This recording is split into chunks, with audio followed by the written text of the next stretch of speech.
Olá, pessoal do nono ano, tudo bem? Hoje nós vamos então continuar agora esse videozinho, né, sobre este capítulo Potenciais Terapêuticos das Células Tronco. Nós estamos então na parte 2 e o foco então da nossa aula, deste momento, é falar sobre as duas divisões celulares que ocorrem. A primeira é essa aqui, ó, conhecida como mitose.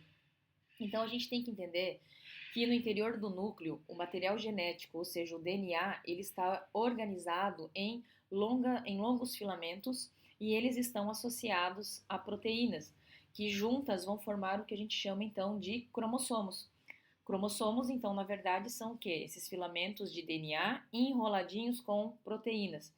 Essas estruturas, elas vão poder ser então visualizadas durante a divisão celular.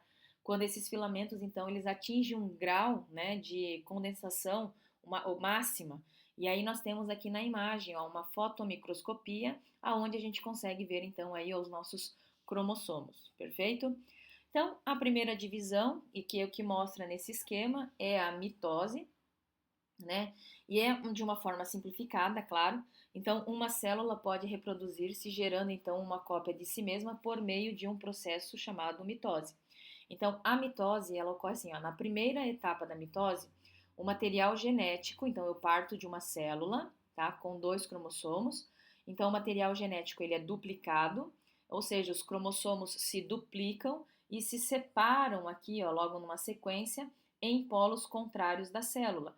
Então, uma parte desse cromossomo azul vem para essa centríolo, a outra parte desse cromossomo azul vem para esse outro centríolo, que é o que aparece aqui, ó, na seguinte sequência. Eu tenho parte do cromossomo azul indo para o polo, né, onde tem o centríolo de uma estrutura e dessa célula que vai se diferenciar. E aí eu tenho outra parte desse cromossomo azul que vem então para o outro polo dessa célula sendo puxada aí pelo centríolo.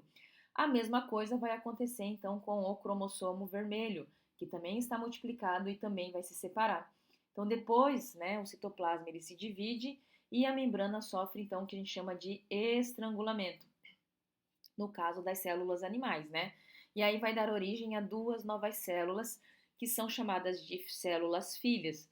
Então, na mitose, a gente tem a célula mãe dando origem a duas células filhas idênticas a ela. Isso é uma característica, então, que ocorre só na mitose. E a função da mitose é repor células perdidas do nosso corpo. Infelizmente, nem todas as células a gente consegue repor, como, por exemplo, os neurônios. Mas, por exemplo, a célula da pele a gente repõe, porque quando a gente queima no sol e a gente descasca, a gente precisa repor essas células que estão sendo perdidas, né? E a segunda forma de divisão é a divisão da meiose. Então, além da mitose, algumas células podem se dividir por um outro processo chamado de meiose.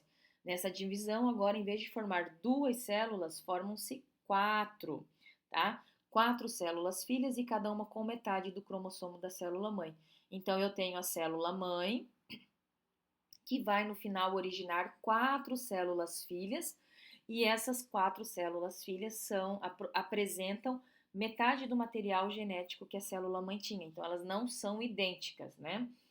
E olha lá, na célula, os cromossomos se apresentam aos pares, um que veio do pai e outro que veio da mãe.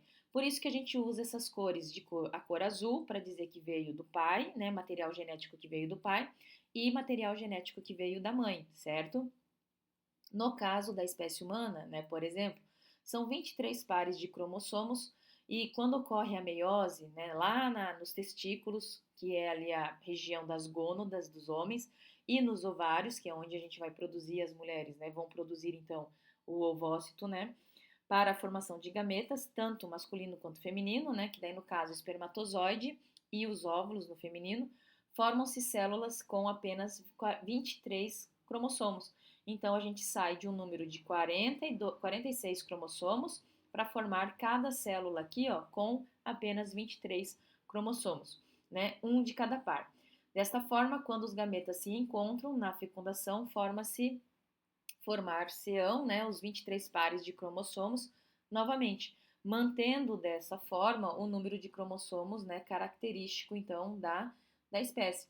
Então, significa que aqui, ó, vamos dizer que isso aqui foi uma produção de espermatozoide. Então, cada espermatozoide vai levar metade do material genético da espécie humana, porque a outra metade do material genético, então, ela vai estar então relacionada com o óvulo, que é da mulher. Na união de um espermatozoide com um óvulo, nós temos então um indivíduo agora com todo o material genético de novo.